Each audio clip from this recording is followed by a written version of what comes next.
Well, the 1919 race riots have left a significant mark on Chicago's psyche. It's still something that we talk about all the time. In 1919, Chicago was just one place in a world being reshaped by war and immigration. But that global turmoil provided the backdrop to a local eruption of violence. It was violence sparked right here, the shores of Lake Michigan, on July 27, 1919. And nearly 100 years later, the landscape may have changed, but the scars left behind have not.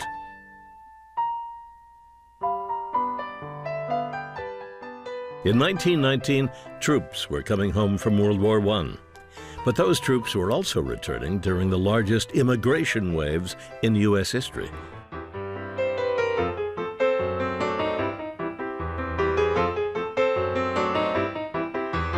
From 1900 to 1920, the population of America increased by nearly 40%. That made for a fierce competition for jobs, like at the stockyards of South Chicago. Well, the stockyards, with a couple of other major industries in Chicago, were one of the gigantic employers, employing several thousand people. Most of them by that time, by 1919, were Southern and Eastern European immigrants. Also, within the last 5 years, African Americans were coming from places like Mississippi, Alabama, Louisiana to northern cities. Mississippians were especially coming to Chicago on the Illinois Central Railroad to get jobs in meatpacking, also in steel, also in the railroads. So you had a bit of sort of forced integration. Sometimes African Americans would also come in to the industry as scabs, as replacement workers. So not only were there these racial tensions, but on top of that, often there were labor tensions that would be created in a place like the meatpacking industry on the South Side.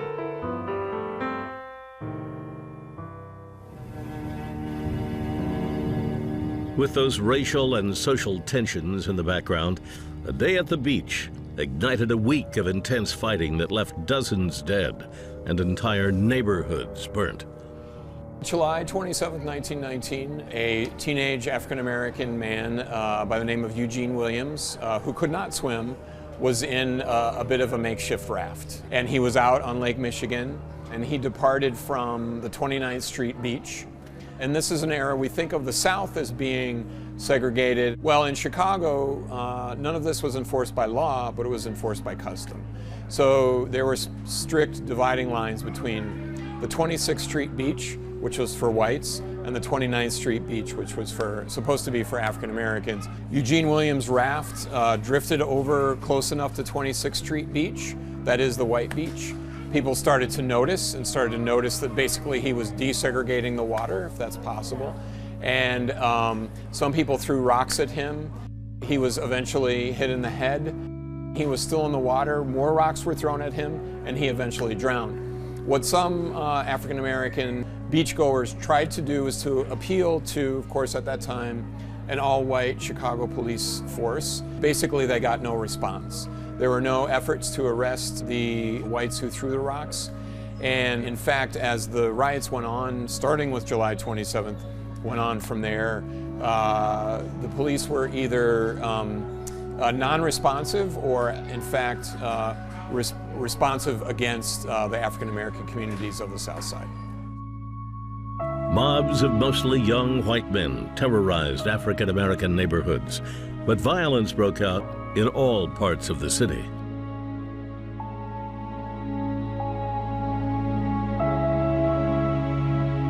You see a lot of young people, especially Southsiders, whites, who were getting involved in not just violence, but looting and burning and those kinds of things that we associate with riots in the 21st century.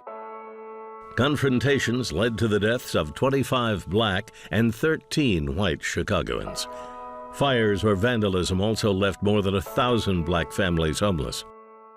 It was a scene born from poverty, immigration, and our nation's unfortunate relationship with race, the situation poetically summed up by Carl Sandberg, who once worked for the Chicago Daily News. The riots furnished an excuse for every element of gangland to go for it and test their prowess by the most ancient ordeals of the jungle. So on the one hand, we have blind, lawless government failing to function through policemen ignorant of Lincoln, the Civil War, and Emancipation Proclamation, and a theory sanctioned and baptized in a storm of red blood. And on the other hand, we have a gaunt involuntary poverty from which issues the hoodlum. Chicago's mayor eventually called in the state militia, which, along with a massive rainstorm, helped calm the situation. The riots were over. The underlying problems remained.